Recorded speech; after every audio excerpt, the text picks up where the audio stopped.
Hello, I'm Jay Fidell. This is ThinkTech Thursday, and I'll be the host today in the 3 to 4 p.m. block. Our guests today are Senator Will Espero of the Hawaii State Senate, an advocate for the fashion industry, as well as many other things there. Welcome to the show, Senator. Thank you, Jay. Great to have you. Glad to be here. And we have Melissa White, who is well familiar to us here in ThinkTech. And she is, among other things, the founder of the Hawaii Fashion Incubator, which we want to talk about tonight. Because we're going to talk about Hawaii fashion, what's next? Woo-hoo. And I'll give you my own sort of impression on it. You know, I was practicing back in the 70s, practicing law, and there was fashion everywhere. Even before the Korean bars came to Keamoku Street, there were a million, factories there. And fashion was everywhere. And Tory Richard was the leader, but there were a number of other fashion houses that were doing world-class work. They were manufacturing in large part right here in Hawaii. They were designing here in Hawaii. I think gradually they were getting their fabrics from somewhere else, but it was a Hawaii industry, and it was a big industry, and a lot of people were involved in the jobs. They came from everywhere to participate in the fashion industry then.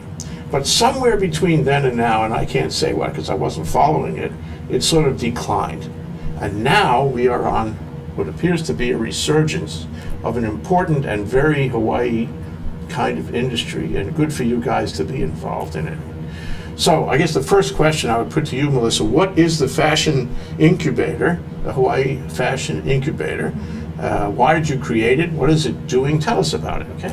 Sure. So the Hawaii Fashion Incubator, we call it Hi-Fi for short, and I started it about 7 years ago with a partner, Toby Portner.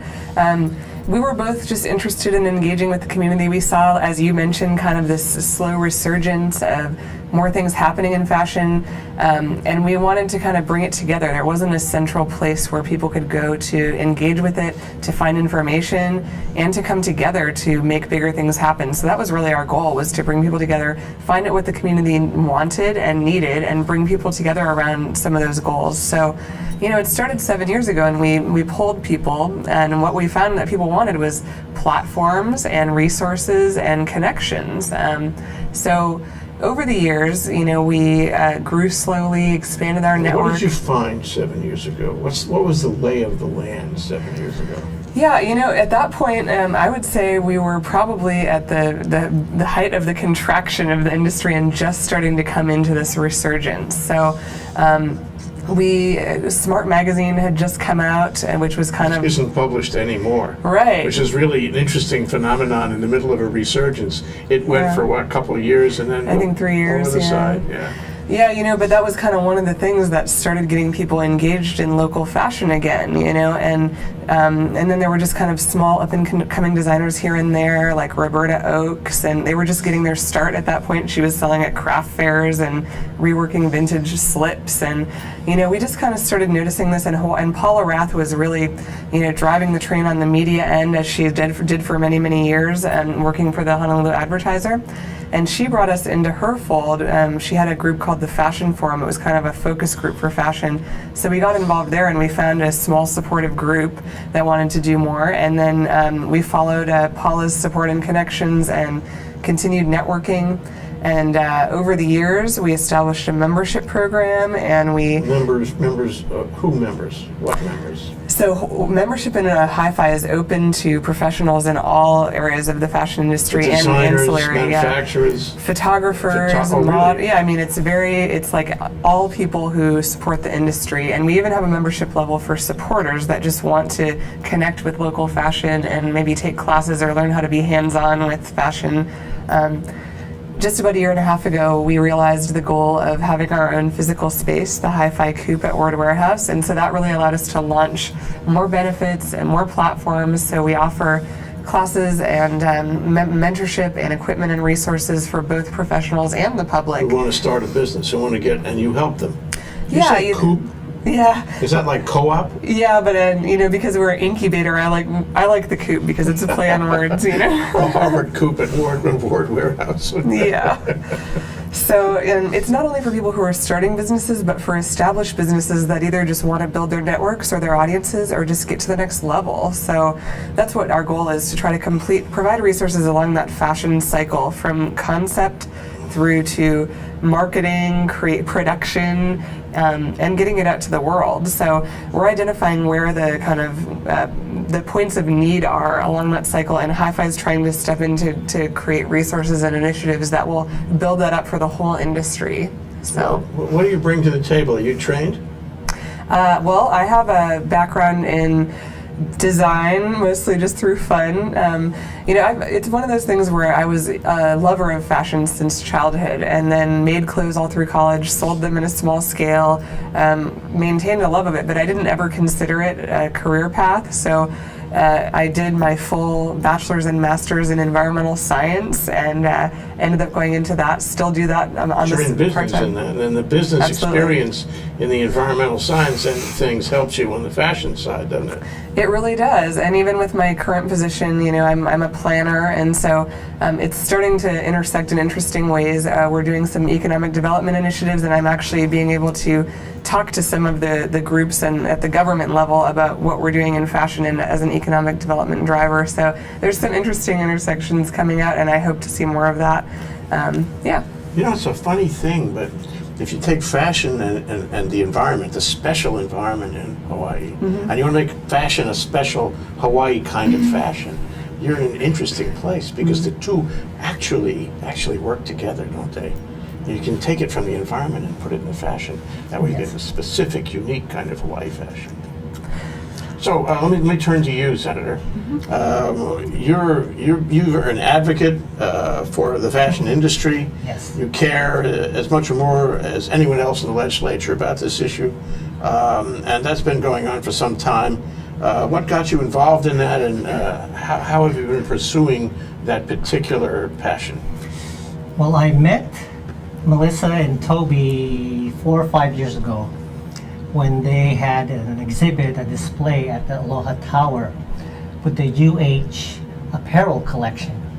And not many people realize that the University of Hawaii has an apparel collection of over 20,000 pieces. It's a state treasure. Is this historic? It's historic and ethnic. And currently some pieces can be seen at the Hawaii State Art Museum today. They're being exhibited. What hasn't been mentioned yet is October is Hawaii Fashion Month, for the whole month of October. And going back to when I met Melissa and Toby, when I went to see this fashion exhibit, we started talking about how can we help Hawaii fashion, how can we boost it, how can we elevate it. And ultimately the idea of this Hawaii Fashion Month came about. This past legislative session, we appropriated $150,000 from the general fund to support it. And that's a small investment to look at the total fashion industry statewide.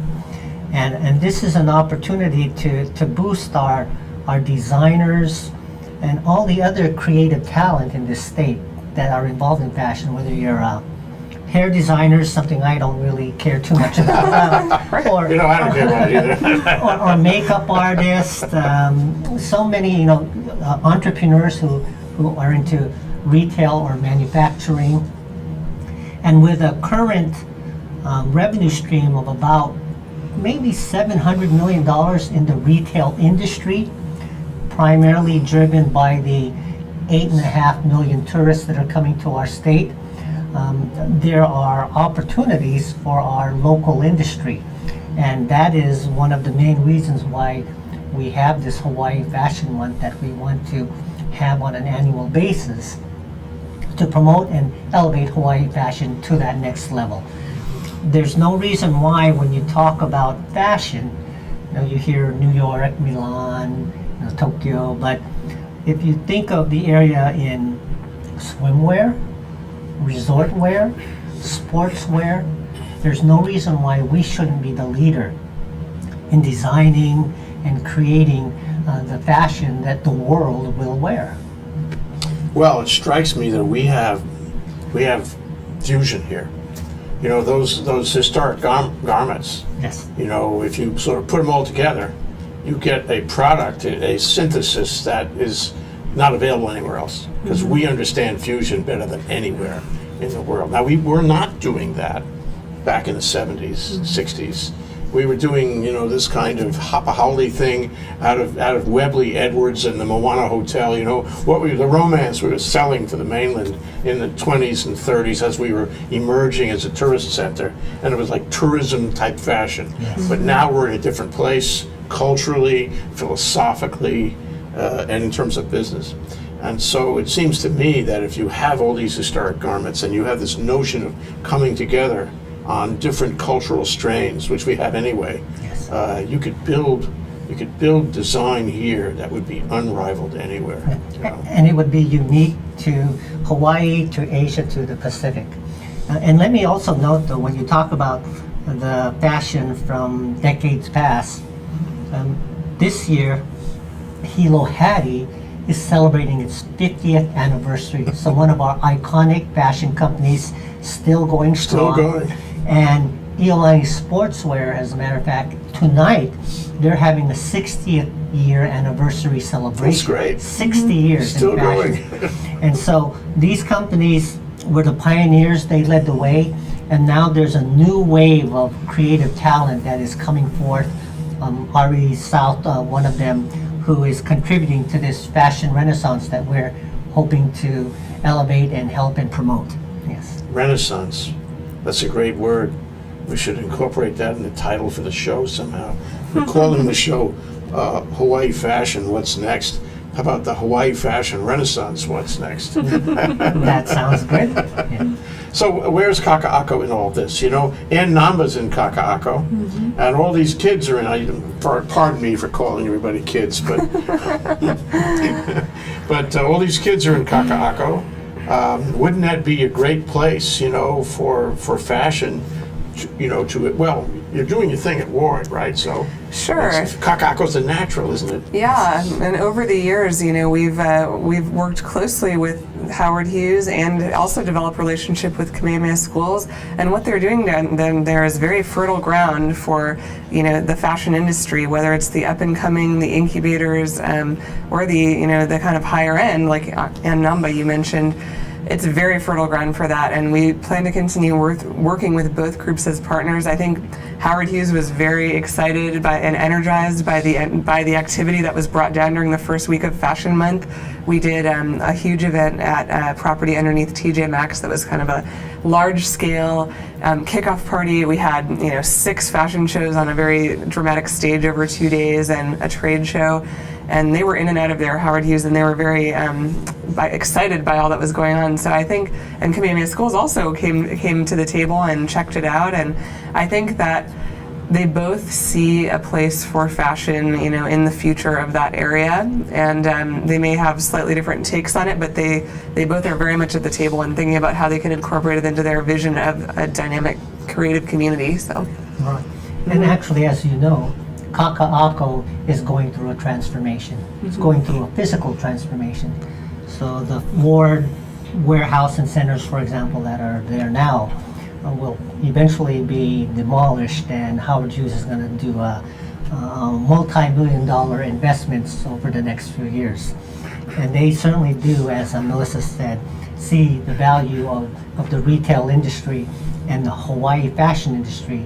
And I expect that you will see many designers and people involved in fashion go to the Kaka'ako area, because that will be a center, in my opinion. Between Waikiki, Kaka'ako, you're going to see a lot of action going on in the future. It's perfect. It's a natural. There's so many voices telling us that we need to do this.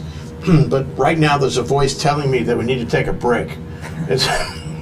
So we take a short break. We're here with Senator Will Espero, an advocate for the fashion industry, and Melissa White, the founder of the Hawaii Fashion Incubator.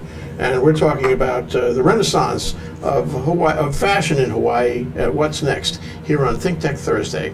I'm Jay Fidell. We'll be right back.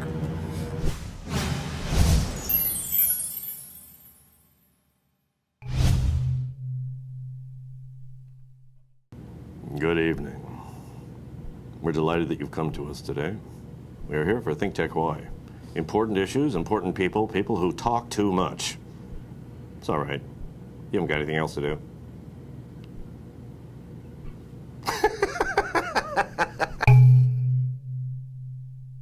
Hi, I'm Steve Petranek, editor of Hawaii Business Magazine, and I'm going to be part of Newsmorphosis 3, a look at online news in Hawaii. And along with me there will be Patty Epler of Civil Beat and HuffPost Hawaii, Malia Zimmerman of Hawaii Reporter, Jared Kuroiwa of KHON, and moderating us all is Howard Dykes of Hawaii News Now. If you want to know how Hawaii it gets its news now and will be getting it in the future, you need to be at Newsmorphosis 3.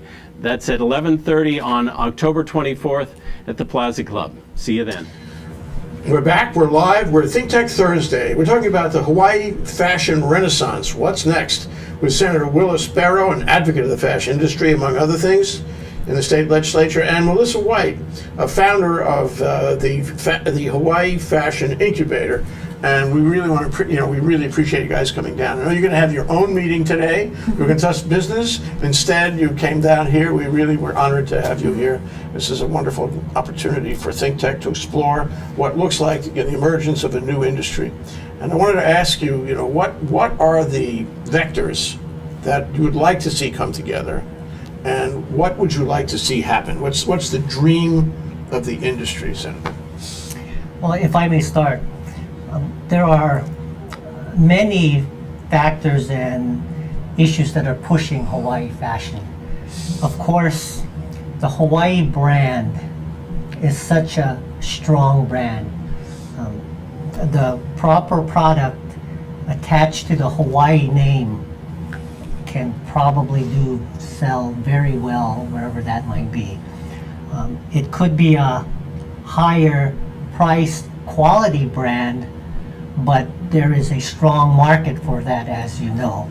If you just go to Ala Moana Shopping Center and you see the diversity of the stores from the Sears, or what used to be a Sears, to the Gucci and Neiman Marcus, that's a spectrum of opportunities and items for people to buy.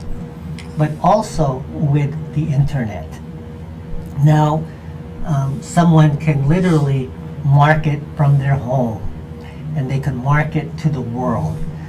Literally millions of buyers, shoppers, and individuals at your fingertips, and you can have your whole distribution from your home or wherever the case may be, thanks to the internet, and touch every corner of the world. And it all comes together, and we do have an industry that could build those websites. So this could be, if you go down to Ala Moana now and you look for strictly Hawaiian fashion, the kind that, brings the environment and the culture together with the fashion industry as we know it and globally. You don't see that much local. But if we could establish that brand and build it, design it, all elements happening here, there's Ala Moana and there's the internet. What a huge opportunity for us. It's like waiting. It's right there. What do you think, Melissa? Yeah, I think you touched on just the right thing there, is that, with an organization like Hi-Fi and a vehicle like Hawaii Fashion Month, we have an opportunity to bring the community together to define that Hawaii brand and to elevate it, and to provide platforms to get that to the world, whether it's high-profile events like Hawaii Fashion Month, bringing in international speakers, international celebrities, and providing a platform for people to show. And then I'd also like to see those platforms continue into the digital world, and not only deploying Hawaii design to consumers, but deploying Hawaii design to other international fashion destinations and putting us on the map, so to speak. So I think it's a combination of both providing platforms here and getting our design out to the world. And I think Hawaii Fashion Month is an excellent vehicle for kind of getting that awareness started and helping us start to build that brand. And it's something I'd like to formalize, in initiatives that go beyond Hawaii Fashion Month, maybe developing a made in Hawaii brand, studying how that can add value to products that are made here, how we can support a smallish manufacturing industry here that is appropriate for today and that supports that demand. So that's the kind of things that we're thinking about, and I think that each year Hawaii Fashion Month will provide not only kind of a showcase, but like a benchmark to see how the industry grows, and for businesses to shoot for getting to their next step so that they can show people what they've got and where they've gone in that last year. So I just see it growing from here. What do you see it, where is it going to fit in the ideal in our state economy? Well, I envision and visualize Hawaii becoming an international city of culture and art. An international city where we celebrate our artists, our creators, the fashion designers, the musicians, the theatrical side.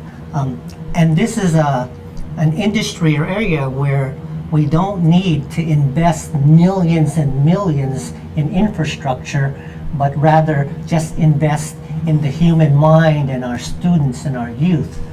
And if we can cross-promote, for example, this is October is the month for the Hawaii International Film Festival, and Hawaii Fashion Month has an agreement with HIF, and we've been cross-promoting. Great. So one thing we want to promote in the future now, October in Hawaii will be the month for film and fashion.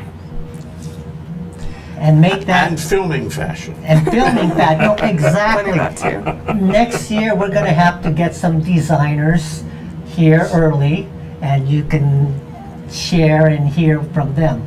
Yeah. And then you've got when she talked about digital, you've got the video and film. At Hawaii Fashion Month opening, we had members from Hawaii 5.0. And they were talking to our designers about how we can get some of their designs and their fashion on Hawaii 5.0 and thus help promote the fashion industry and these local designers. So there's so many opportunities that fashion plays with or is involved with, but in particular, there's a clear connection to tourism. Yes, absolutely. And tourism is our number one industry. So if we can find ways to enhance tourism, and through fashion we're doing that, then the whole state benefits. Yeah, and our tourism has to be unique. It has to have the special Hawaii brand. Once it gets to be commodity, then we are at risk of competition from elsewhere. And if we build the fashion, into the Hawaii tourist experience, then we're being unique, and we're in much better position competitively that way.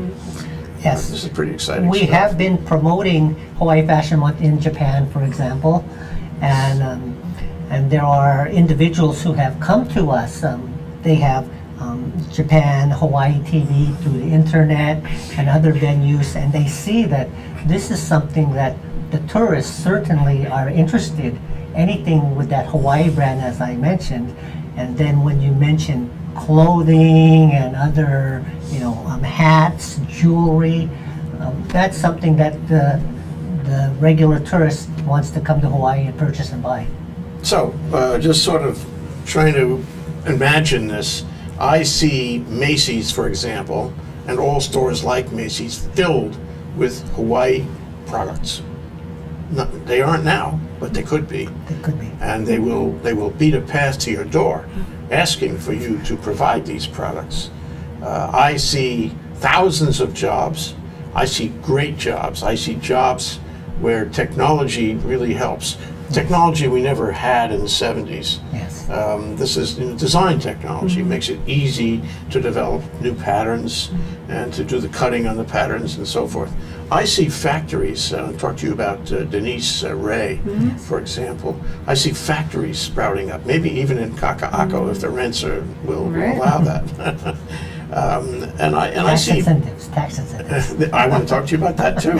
We don't have enough time here. Anyway, it all sounds very promising. So query, what can we do to make sure it goes down the right track? What do you think the legislature might do in the next session? Well, I believe we should seriously consider continuing supporting these efforts that Melissa and Toby and the others in the fashion industry are doing. We need to see what we can do in terms of making more retail space and helping the development community and these individuals who want to invest in these structures, which are of course important.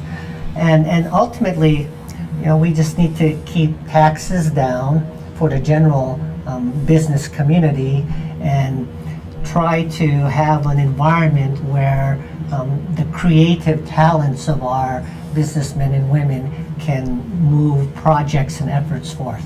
Is there anything that would be special for the industry, any kind of industry-specific incentive do you think that would be appropriate? At the moment, I can't think of any.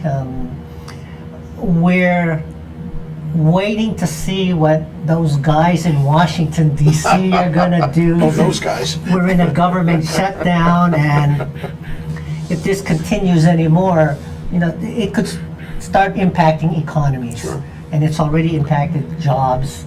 So, right now the economy is still a little fragile. We are in a recovery, but it's a slow recovery. And the state's finances are looking fairly decent now. It looks like a record year in tourism. However, anything can make that collapse. So we just have to be cautious as we approach January. Will, you ought to go to Washington and straighten them out. Sounds like an interesting idea. I like it. He's running for Congress, so lest we forget. Yes, lest we forget.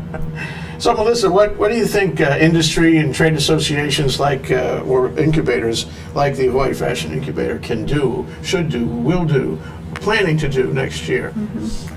Well, I think I'm going to quote somebody I heard on the radio this morning, Lisa Gibson of the Hawaii Economic Association. She said something great on HPR this morning.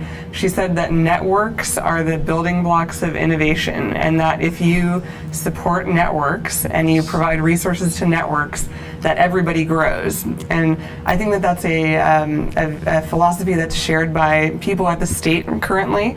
The Hawaii Growth Initiative, which was just passed through the legislature, allocated $6 million to support basically networks of emerging industries, and fashion has been part of that equation that's been identified by the state since the beginning, Hawaii Strategic Development Incorporation. So that's very much a philosophy that if you grow networks of resources that can put systems in place, then you can help people wherever they're at along the chain. You can help people by accelerating those businesses that are ready to skyrocket to the global level by investing in them or connecting with investors.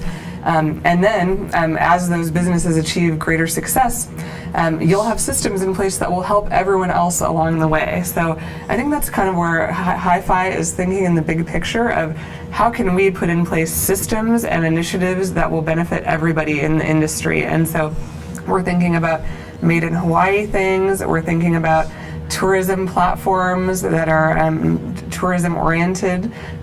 We're thinking about how we can place more local design in major retail and both physical and online, and establish a presence for the Hawaii brand. So we're kind of thinking of those big picture things that will provide those supports for the industry. So it's more than just mentoring. You're looking at it as a trade association, a network, period.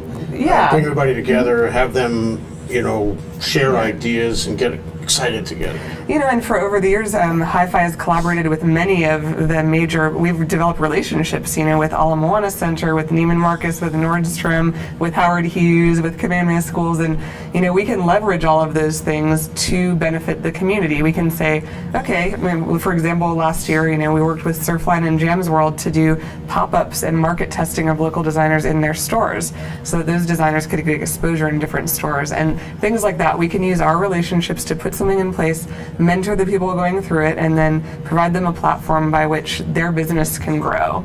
And so we're trying to be intentional about creating those opportunities, and Hawaii Fashion Month is basically a magnification of that by saying, okay, we're going to invest in these giant platforms so that you can come to the table and your business can get to the next level through the connections and the exposure and the sales that you make through this. Yeah, this kind of event really has a huge effect. People don't realize that an event like this bring people together. It focuses attention, and it actually, creates business in the four corners of it. Let me take a short break and come back, Sure. and I will ask you then about what challenges you might see going down the road here. Because right now I'm having heart palpitations about how great this is. Excellent. This is ThinkTech Thursday. I'm Jay Fidell. We're talking about the fashion renaissance in Hawaii. What's next? With Senator Will Espero, an advocate for fashion and fashion industry, among many other things, and Melissa White, the founder of the Hawaii Fashion Incubator. We'll be right back after this break.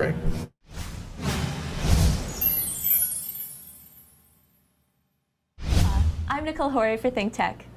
For nearly half a century, the Hawaii Foreign Trade Zone No. 9 has brought the benefits of the Foreign Trade Zone program to Hawaii businesses and entrepreneurs.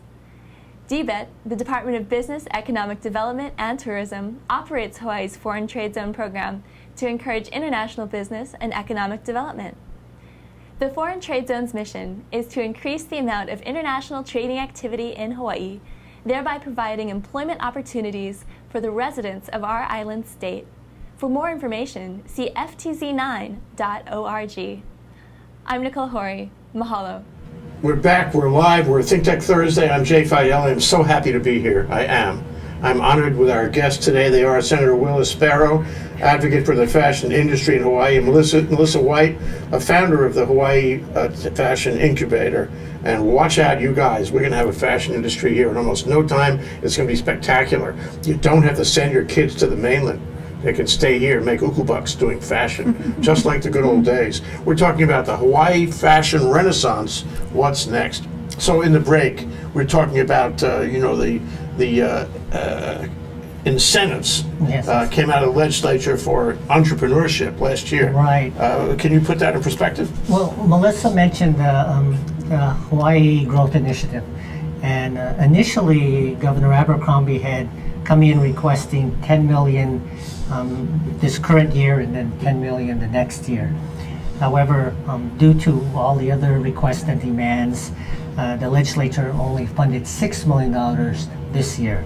However, we fully understand that if DBED is successful with the fashion industry and the tech industry and other entrepreneurial ideas that might want to tap into this fund, then there's always the possibility that we can provide more monies in the following year. And that's something that we're certainly going to be looking for, because we want to be able to help those companies that need that little extra, 250, half a million, whatever the case may be, to help with some of the gap funding, or, if they might have some funds that might be delayed, or whatever the case may be.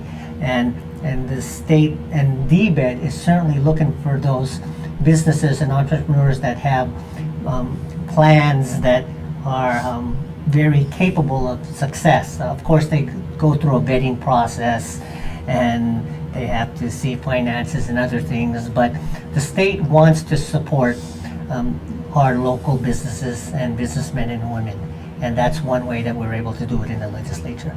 Yeah, I think it has a huge effect on people, especially Yes. young people, because when the state says we're going to support you, it's more than just the actual support. It's a statement of policy.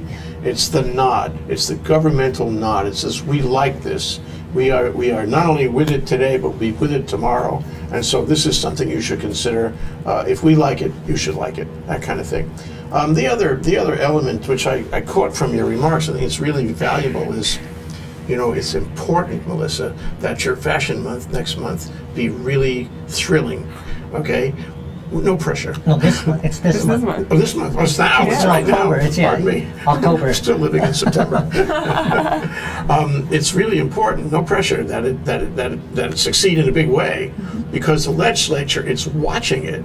Okay, and if it works well, okay, then you'll be in better shape, to get other incentives next year. So that's why we should talk to our listeners and tell them they should get down there, they should participate, they should support Fashion Month here and the Absolutely. incubator. We had a fabulous first week, and I think it established what we wanted it to, as far as setting the stage for the type of talent and the type of quality that you're going to see here during Fashion Month. check our Facebook page, facebook.com/Hawaii Fashion Month, because it's got photos of all the fashion shows, the kickoff parties. It's just got a ton of things that are happening. And we have over 40 events happening this month on the calendar as part of Hawaii Fashion Month. There's events almost every night. And Sounds like the film festival. Yeah, it really is. So, we our program is in Honolulu Magazine's October issue as well as online. So go to hawaiifashionmonth.com, Facebook, and Honolulu Magazine for all the information. And we'll be attending many of the events. It's been a fantastic month so far, and I'm barely standing from going out every night. But Where is it physically, and how do I get there and participate? What can I do? Give me an entree here. It's all over the state, and there's everything from fashion shows to designer trunk shows, films. Ala Moana Center had a huge event. Royal Hawaiian Center is going to be producing a fabulous fashion show on the 24th at their new Royal Grove that they just renovated. And we're going to be closing out the month with the Governor's Fashion Awards at the Modern. So that's going to be a fabulous evening that celebrates the past, present, and future of Hawaii fashion and recognizes 36 professionals. And this year we have a Lifetime Achievement Award winner in Pua Rockland of Jam's World. So it's going to be a really fun evening to just kind of give kudos to everybody and see where we're at, where we've been, and what's next. Yeah, go down, hang around, network, get a job. There's going to be jobs there, I'm sure. Anyway, I wanted to, take a little time here to ask you about the challenges and how we overcome the challenges. I mean, things like, for example, bureaucracy stands in the way of the formation of new companies. Issues around labor, hard to get labor. Who knows what? Rent, it's expensive, hard to make a factory. We can't compete against other places which have cheaper labor and fewer obstacles. So, tell me what you think the challenges are, the obstacles are, and how we're going to deal with them. Well, one area that we want to expand is our manufacturing. As you stated earlier, that there was a point in time where fashion manufacturing was king. And I even remember maybe 20 years ago, I walked into this warehouse that was just full of sewing machines and ladies sewing. But those types of workplaces are hard to find now. Of course, labor and labor costs are an issue here in Hawaii. The issue of the minimum wage has come up, although most companies already are paying minimum wage and more just because of the lack of the workforce, or our employment usually is fairly, unemployment is usually low, and when we're at a time when we have 2 or 3% unemployment, in essence that's considered full employment, and thus the workforce to work on sewing machines, to do cutting, to do things like that, you have to train them, you have to find them, and then as you said too, the cost of land and the cost of development. Unfortunately, that's part of living on an island in a place where you have finite resources, and thus I think you're going to maybe see more collaborations and networking, as Melissa talked about, between designers, between retail stores, and others that want to build this industry so that they can keep costs down, rely on the internet and other social media to get the word out about products and services, and to come up with a product, a high quality product that people do want to buy. Yeah, I can see Kamehameha Schools, which has a lot of land, warming to this and actually setting aside some reasonable land, reasonable rents in Kaka'ako for the benefit of their own graduates. Yes. One talks to the other. Well, actually, in the Kalihi Kapalama area, that's actually where some of these still working factories are, and KS has quite a bit of land over there as well that we've kind of taken a look at over the years for that kind of manufacturing base. So I think that'd be interesting to explore. As Will said, the manufacturing initiatives are something that I think is crucial, because we need to look at what's really possible in this day and age. So you're advocating for factories right here, not in Asia. You want to bring it back. I think that there's room for a local manufacturing industry. I think that brands that are committed to producing in Hawaii should be able to, and there's enough of an interest and I think a value to made in Hawaii manufacturing that we can justify manufacturing on a certain scale here. Obviously not, we're probably not going to be making our socks here, but I mean, there's challenges of materials and things like that and land, but I think that one of the things I'd like to see done is some economic studies, and there's some precedent for this, in food and other areas, on what the Made in Hawaii brand, what value that brings, and what kind of market there is for that, as well as what we could achieve here in manufacturing, because there are people looking at growing cotton here, there are people looking at making silk here, and getting some of those raw materials costs down, and then there's people like Denise, who you mentioned earlier, who are starting factories. Lady E's Yes. collection, yeah. Right, so there's some things happening, and there's a gap between people who are ready to produce on a small scale or producing, sewing all their samples themselves, and those who are ready to do factory minimums. And I think that's where something like a state subsidy or a grant program could really help, is in helping develop a program that gets people from the individual sample sewers to the factory minimums. And I think that's something we'd like to explore, how we can make that happen, because it's a big jump for a lot of people from like a 5 pieces to like a 25 or 50 piece minimum or higher at a factory. It's a big investment. And if we could have a facility that bridges that gap, as well as training a workforce that could then produce more for people, I think that's kind of how we can get there with more manufacturing for Hawaii, and I'd like to be part of that initiative. I think the risk is, people can manufacture Hawaiian-looking clothing elsewhere, so we have to get unique about it. I don't know how you handle, I don't know we have time for a long discussion about this, but I don't know how you handle the textile issue. We can design textiles, but it's very hard to make textiles, so we have to go somewhere else about that, and then you have to try to control the copyright on the textile. But this is all part of it, and I think the more indigenous we are about this, the better off we are to compete and sort of force our stuff out into the retail community and make Hawaii a base of fashion.